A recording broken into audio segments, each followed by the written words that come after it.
요한계시록이 재미있죠? 요한계시록이 별로 재미가 없어요? 네, 그냥 두렵기만 하고 겁나기만 하고 그런 것인지, 아니면 요한계시록이 정말 우리에게 희망과 기쁨의 메시지가 될지. 그동안 제가 여러분들에게 계속해서 강조했던 것은 성경이 말하는 종말론은 밝고 행복한 종말론입니다. 아멘 하시죠? 자, 한번 해봅시다. 밝고 행복한 종말론. 저와 여러분이 예수 그리스도를 주와 구주로 믿음으로 말미암아 하나님의 아들들과 딸들이 되었습니다. 그래서 우리에게 하나님의 나라에 우리를 위하여 예비된 것은 하나님의 보좌 우편이에요. 하나님 보좌 우편에 앉는다는 거예요.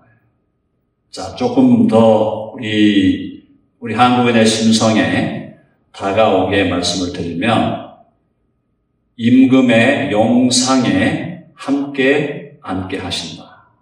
즉, 하나님이 가지신 그 하나님의 보좌, 그 보좌 위에 우리를 함께 앉게 하시겠다라는 것이 하나님이 저와 여러분을 위해서 영원 전부터 가지셨던 하나님의 영원한 계획입니다.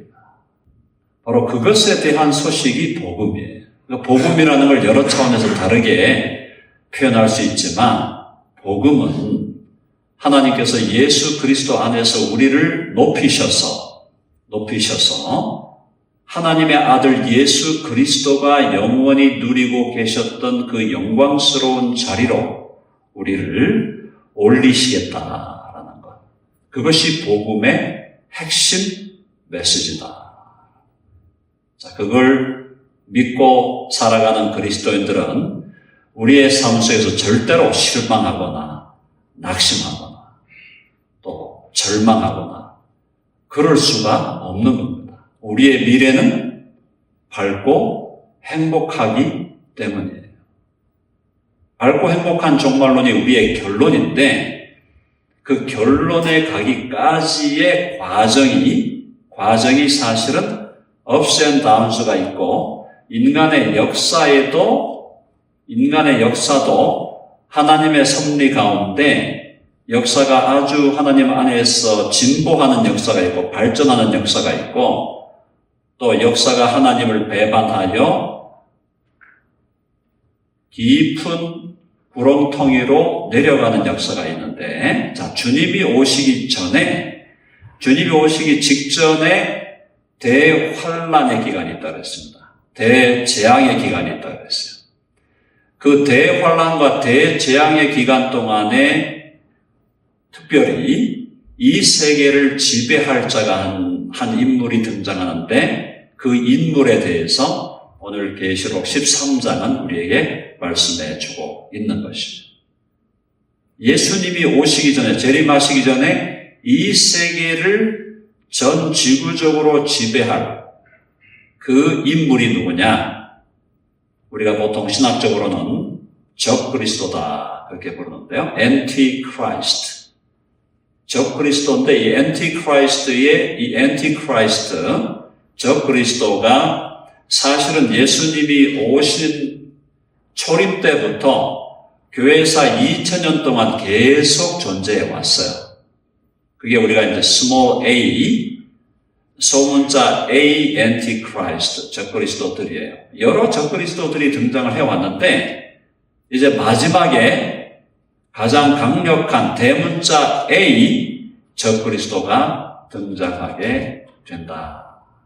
이 인물이 마지막에 대재앙의 기간, 대환란의 기간 동안 세계를 지배할 자다라고 성경은 말씀하고 있습니다. 13장 보시면, 자, 오늘 읽어보면은 바로 그 인물을 짐승이라고 묘사하고 있어요. 짐승. beast. 짐승이다. 이 짐승이 어디서 올라옵니까? 13장 1절 보니까 내가 보니 바다에서 한 짐승이 나오는데, 바다에서 나오는 짐승이에요. 바다라는 것은 여러 가지를 상징하죠.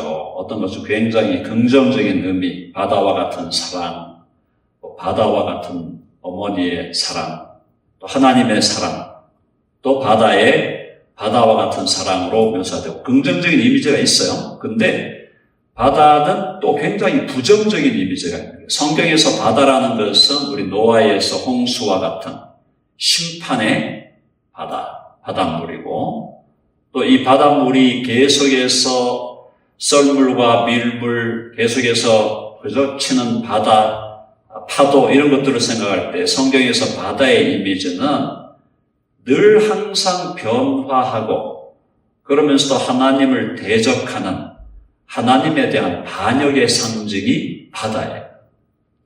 자, 하나님에 대한 반역의 상징으로 이 바다에서 한 짐승이 나오는데 이놈이 강력한 힘을 가지고 있습니다. 뿔이 열이요. 뿔은 권세거든요.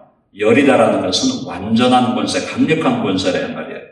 뿔이 열이요. 머리가 일곱이 머리가 하나라도 겁이 날 텐데 머리가 7이에요.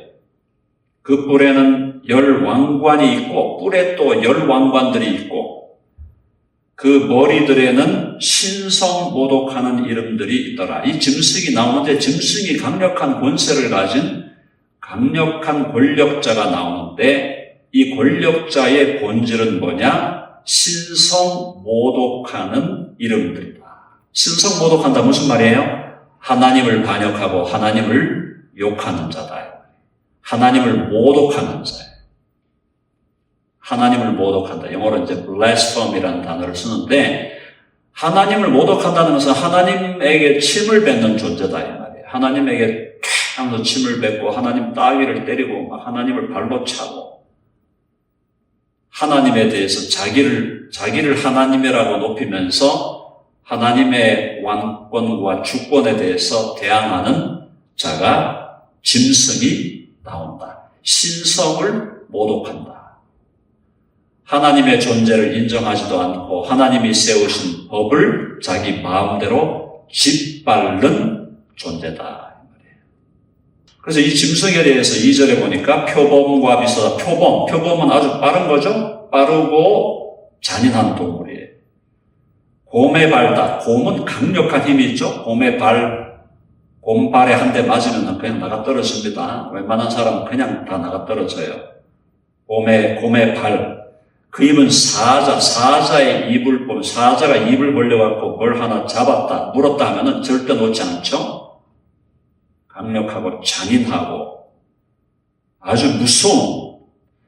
그 다음에 용이, 표범과 곰의 발, 사자의 입 같은데 용이 누구예요? 용이? 마귀죠? 마귀가 자기의 능력과 보좌와 권세를 그에게 주었다. 적그리스도에게 능력과 보좌와 권세, 그야말로 권력을 줬다. 세계를 지배하는 권력을 이 적그리스도에게 주었다. 자, 성경을 연구하는 사람들이 이 적그리스도가 누군가 관심이 가게 돼 있죠. 적그리스도가 누군가 할 때 역사적으로 볼 때 이 적그리스도에 근접하는 인물들이 더러더러 나왔죠. 대표적인 인물이 로마 황제 네로 같은 사람. 아주 잔인한 인간이었어요. 그리고 20세기에 세계 대전을 일으켰던 가장 강력한 적그리스도와 같은 인물이 히틀러로 보는 사람도 있어요. 소련에서, 러시아에서 공산주의 혁명을 시도하고 그 다음에 독재를 했던 스탈린 같은 사람, 중국의 마오쩌둥 해가지고 모택동 같은 사람, 북한의 김일성 같은 이런 인간들이 적그리스도들이다, 적그리스도적인 인물들이라고 봤는데 이제 그런 인물들이 다 그림자예요. 그림자. 이런 인물들을 능가하고 초월하는 전 세계적인 지도자가 하나 등장한다는 거예요. 3절에 보니까 이 적그리스도가 부활을 모방합니다. 그의 머리 하나가 상하여 죽게 된 것 같더니 그 죽게 되었던 상처가 나음에 온 땅이 놀랍게 여겨 짐승을 따르고. 자, 부활을 모방하는 거예요. 머리 하나가 죽었는데 이 머리 하나 죽게 되었던 게 상처가 나서 살아나는 겁니다. 이런 권능을 발휘할 인물이 나오는데, 자, 그 인물이 뭐냐? 그래서 사람들이 놀라서 온 땅이 이 짐승을 따르고 돼 있어요. 한번 해봅시다. 온 땅이 짐승을 따른다. 그러니까 이 짐승이 등장할 때 짐승은 상당히 매력적인 존재, 힘과 권력이 있으면서 많은 사람들이 따라갈 만한 광명한 천사와 같은 존재로 처음에는 이가 드러나게 된다. 세상 사람들이 이를 따라가게 돼 있는 거예요. 지도자로 모신다는 거예요. 지도자로.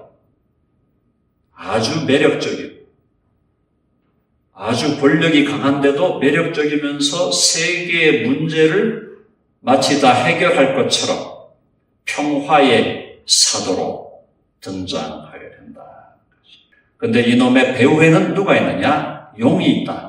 마귀가 있다. 4절, 용이 짐승에게 권세를 주므로 용에게 경배하며 짐승에게 경배하여 이르되 누가 이 짐승과 같으냐? 누가 능히 이와 더불어 싸우려 하더라. 경배하는 거예요. 세상 사람들이 이 적그리스도를 따르는 정도로 끝나는 게 아니라 이 사람을 월십하는 거예요. 경배하는 거예요. 경배와 찬양을 돌리는 거예요. 전 세계 사람들이 바로 이 지도자를 따르게 되고, 자, 누가 이 짐승과 같으냐? 누가 능히 이와 더불어 싸우려. 최고의 권력자다. 북한에서 김일성, 김정일, 김정은 3부자가 그렇게 우상화되듯이 이 적그리스도가 바로 우상화되어서 이 적그리스도, 이렇게 매력 있는 이 인간과 싸워 이길 존재가 누가 있냐? 결국 뭐다? 세상을 다스리고 세상의 문제를 해결할 자다라고 사람들이 경배하며 예배하게 된다는 거예요. 한마디로 얘기해서 온 세상이 미쳐 돌아간다, 이런 말이에요. 한번 따라해보세요. 온 세상이 미쳐 돌아간다. 그런 시대가 이제 곧 올 거라는 겁니다. 우리가 다 미리 알고 준비해야 돼요. 준비해야 돼요. 자, 이 짐승은 5절에 보니까 짐승이 과장된다는 것은 자기를 자랑한다 이 말이에요. 자기를 막 내세우는 거예요. 신성 모독을 말하는 입을 받고 하나님을 모독하여 하나님을 모욕하고 하나님을 욕하고 비방하고 또 42달 동안 일할 권세를 받았다. 이 42달이라는 요거를 이제 문자적으로 받는 분들은 그래서 3년 반을 적그리스도가 다스릴 것이다 라고 보고 있죠. 뭐 그렇게 봐도 괜찮습니다. 미래적인 얘기에서 제가 말씀드렸죠. 가보면 안다. 그래서 한번 해봅시다. 가보면 안다. 이게 3년 반일지 아니면 3개월 하고 6일일지 사실은 아무도 몰라요. 그냥 그걸 그렇게 이렇게 해석할 수 있지 않느냐라고 보는 거고, 그러니까 어쨌든 시간의 문제는 이걸 3년 반으로 보는 학자들이 상당수 많이 있지만 저도 대체로 3년 반 내지 아니면 그보다 조금 짧은 기간이 되지 않겠나 그렇게 개인적으로 보고 있지만 저는 저의 주장을 절대적인 주장으로 내세우려고 하지 않습니다. 어쨌든 일정한 기간 동안 이 적그리스도가 다스릴 거예요. 자, 이놈이 하는 게 뭐냐? 6절입니다. 같이 읽어봅시다. 6절 다 같이 시작. 짐승이 입을 벌려 하나님을 향하여 비방하되 그의 이름과 그의 장막 곧 하늘에 사는 자들을 비방하더라. 이 짐승, 이 적그리스도 용의 마귀의 권세를 이어받아 세계를 지배하는 세계 정부, 세계 단일 정부의 그야말로 대통령, 총통이 될 텐데 이놈이 하는 일이 뭐냐? 입을 벌려 하나님을 향하여 하나님을 비방하는, 하나님을 욕하는. 이거 그냥 두면 안 되겠죠? 하나님이 예수님 재림할 때 나중에 우리 18장 가보면은 이놈을 잡아서 예수님이 잡아서 지옥불에 던진다는 게 나옵니다. 자, 일단 여기서 이놈은 살아가지고 설치는 거예요. 그의 이름과 하나님의 이름과 하나님의 장막 곧 하늘에 사는 자들을 비방하더라. 하나님의 장막 하늘에 사는 자, 이미 죽어서 하나님께로 간 믿음의 사람들, 교회를 얘기하는 거예요. 천상에 있는 교회. 그러니까 하나님의 이름도 비방하고 하나님과 지금 함께 있는 천상의 교회도 비방한다. 적그리스도가 하고 있는 일이 비방하고 욕하는데 누구를 욕하느냐?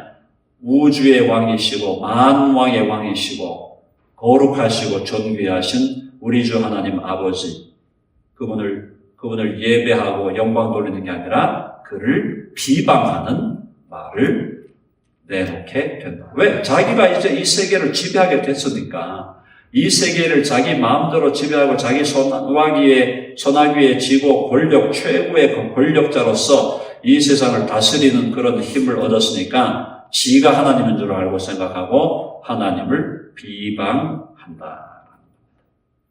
더 나아가서 교회를 핍박합니다. 7절, 다 같이 7절 시작. 또 권세를 받아 성도들과 싸워 이기게 되고 각 족속과 백성과 방언과 나라를 다스리는 권세를 받으니. 자, 마귀에게 권세를 받아가지고 누구를 핍박하는 거예요? 성도들과 싸워 이기게 된다. 교회를 핍박하는 권세를 갖게 된다. 자, 이 핍박 속에서 하나님이 약속해 준 게 뭐였죠? 하나님이 교회를 보호하시겠다 그랬어요. 적그리스도가 일정 기간 동안 세계를 지배하는 권력자로, 최고의 권력자로 세상을 다스리고 지멋대로 하겠지만 이 상황 속에서 하나님은 교회를 지키신다고 말씀하셨습니다. 여러분 아멘 하시죠? 해봅시다. 하나님이 교회를 지키신다. 그게 약속이에요. 자, 권세를 받아 성도들과 싸워 이기게 되고 그 다음에 각 족속과 백성과 방언과 나라를 다스리는 권세, 세계 정부의 총통이 돼가지고 세계를 다스리는 권세를 부리게 된다. 자, 이놈이 등장하니까 9절에 세상 사람들은 어떻게 할까요? 보니까 죽임을 당한 어린 양의 생명책에 창세 이후로 이름이 기록되지 못하고, 이거는 뭐야? 생명책에 이름이 기록된 자들, 누구를 얘기하는 겁니까? 예수 그리스도를 나의 주와 구주로 믿는 사람들, 참된 교회의 지체들을 얘기하는 거예요. 자, 기록되지 못한 자들, 그리고 이 땅에 그들의 이름이 생명책에 기록되지 못하고 이 땅에 사는 자들, 쉽게 말하면 믿지 않는 자들, 예수님 믿지 않는 자들은 다 그 짐승에게 어떻게 한다고요? 경배하리라. 짐승에게 경배한다. 그러니까 이게 무슨 예를 들어서 미국의 트럼프니 바이든이 대통령에 대해서 무슨 대통령이 인기가 있어가지고 사람들이 대통령이 올 때마다 박수치고 이런 정도가 아니고, 박수치고 막 환호하고 이런 정도가 아니고 완전히 엎드려서 예배한다 이 말이에요. 쉽게 말하면 독재국가, 지구촌이 독재국가와 같은 그런 국가로 전락되어 적그리스도를 예배하는 그런 세계가 될 것이다. 자, 그것에 대해서 9절에 뭐라고 말씀합니까? 누구든지 귀가 있거든 들을지어다. 귀 있는 자는 들어라. 귀 있는 자는 들어라. 누가 귀 있는 자예요? 예수 그리스도를 나의 주님으로 구주로 믿고 하나님의 말씀, 이 성경 말씀이 단순히 인간이 만들어낸 이야기가 아니고 하나님께서 우리에게 주신 하나님의 약속의 말씀이고 하나님의 예언의 말씀이라고 믿는 사람들, 그 사람들은 귀가 있는 자고 그들은 들을 수가 있게 된다. 10절에 우리 보고 인내하라고 말합니다. 사로잡힐 자는 사로잡혀 갈 것이요. 예수 믿는 사람 중에도 어떤 사람들은 사로잡혀 간다는 거예요. 감옥에 갇힌다는 겁니다. 칼에 죽을 자는 마땅히 칼에 죽을 것이니 순교자가 나온다는 거예요. 성도들의 인내와 믿음이 여기 있느니라. 어떻게 하라 합니까? 끝까지 견뎌라. 한번 해보자. 끝까지 견딜지어다. 한번 옆에 있는 분들 우리 바라보면서 서로 고면합니다. 끝까지 견딥시다 해보세요. 아멘 하시죠? 네, 우리 적어도 우리 덴버 드림교회에 나오시는 모든 성도님들은 끝까지 견디게 되실 줄로 믿습니다. 하나님이 그렇게 인도해 가실 줄로 확신합니다. 자, 오늘 이 말씀에 비춰볼 때 그렇다면 이제 저와 여러분이 궁금해하는 궁금증을 하나 풀고 넘어가야 되겠죠? 이 적그리스도가 도대체 누가 될 거냐? 이게 누가 될 거냐? 적그리스도에 대해서 여러분이 두 가지만 이해하시면 돼요. 자, 하나는 적그리스도를 교회의 역사상 많은 사람들이 이 적그리스도를 누구로 봤느냐? 가톨릭의 교황으로 봤습니다. 첫 번째 후보자예요. 특별히 가톨릭의 교황을 적그리스도로 봤던 것은 16세기 종교개혁 당시에 루터와 칼빈과 제세례파 혹은 제침례파라고 하는 종교개혁의 큰 흐름을 이루었던 그 모든 종교개혁자들과 그 종교개혁에 가담했던 믿음의 사람들이 그 당시 로마 가톨릭 교황의 권력은 어떤 권력입니까? 그야말로 세계적인 권력이죠. 가톨릭이 한 1000년 동안 잘 해먹은 거예요. 뭘 잘 해먹었냐? 왕도 자기 마음대로 세워요. 왕도 자기 마음대로 세우고 말 안 들으면 폐해버리고, 나라 왕들도 지가 세우고, 야, 헌금 내, 세금 내, 다 가져와. 돈은 돈대로 다 끌어당기고, 권력은 권력대로 다 끌어당기고. 그것만 아니죠. 가톨릭의 교황이 얼마나 자기를 높이면서 성경이 말하는 진리는 다 거짓말로 만들어버리고 자기 마음대로 교리를 만들어가지고 거짓을 믿게 하고 그런 존재의 역할, 그런 적그리스도와 유사한 역할을 가톨릭의 교황이 한 1000년을 해먹었단 말이에요. 자, 그러니까 종교개혁자들이 볼 때, 그리고 그 이후에 500년의 개신교 역사에서 볼 때 수많은 사람들이 적그리스도는 결국은 교황이 될 것이다. 근데 오늘날 보면은, 오늘날 지금 교황이 프란시스라고 하는 이 교황이 나이가 거의 90이 다 됐는데, 이 교황이 말이죠, 온 데를 돌아다녀요. 온 세상을 돌아다녀요. 왜냐하면 교황은 부자잖아요. 전용기까지 있잖아요. 웬만한 부자들 미국에서 아무리 부자라도 전용기 있는 부자 거의 없잖아요. 많지 않아요. 전용기 딱 타고 다니면서 전 세계를 돌아다니는데 이 프란시스 교황이 하는 말마다 전부 거짓말이에요. 전부 비즈니스예요. 당신이 불교 신자입니까? 불교 신자로 그대로 신실하게 지내십시오. 결국은 하나님 만납니다. 교황이 그러고 있는 거예요. 예수 그리스도가 유일한 진리가 아니고 유일한 길이 아니에요. 당신 이슬람이에요? 이슬람으로 그냥 사시면 된다. 다 우리 천국 가면 다 만난다. 교황은 강력한 후보입니다. 적그리스도가 될 수 있는 강력한 후보예요. 지금도 많은 사람들이 적그리스도가 교황이 될 걸로 믿고 있어요. 교황이 적그리스도성이 있다는 거 확실합니다. 저도 그거는 뭐 분명히 인정하는데, 자, 그러면 교황이 될 거냐? 둘째 이론이에요. 둘째 이론은 교황은 이미 많이 드러났다. 이미 많이 드러나 있는 존재다. 지금 뭐 많이 드러나 있잖아. 바티칸 뉴스 그래가지고 바티칸에서 계속 뉴스를 내잖아. 매일 뭐 뉴스 내고 그 교황이 어떻게 하고 돌아다니고 있고, 어디 가서 이슬람 사원에 가가지고 이슬람 인도네시아, 최근에 보니까 인도네시아 이슬람 사원에 가가지고 인도네시아 이슬람 지도자 중에 최고 높은 거기서 목사님을 갖다가 이맘이라고 불러요. 이슬람교의 목사는 이맘이라 하는데 최고의 총회장 이맘을 만나가지고 이슬람의 모스크로 돌아가서 모스크에서 같이 예배하고 같이 손잡고 같이 키스하고 이랬단 말이에요. 그것만 아니에요. 그래서 이 교황이 강력한 후보다. 저도 그거에 대해서 후보라는 것은 동의합니다. 둘째는 교황이 너무 드러나 버렸기 때문에 교황이긴 어려울 것 같다. 결국은 교황이 지지하는 어떤 정치적인 인물이 될 것이다. 교황이 강력한 힘을 가지고 그가 지지하는 어떤 정치적인 인물을 내세울 것이다. 이놈이 결국은 최후의 통치자로 등장할 것이라고 보는 학자들도 상당수가 있는데 저는 후자에 속합니다.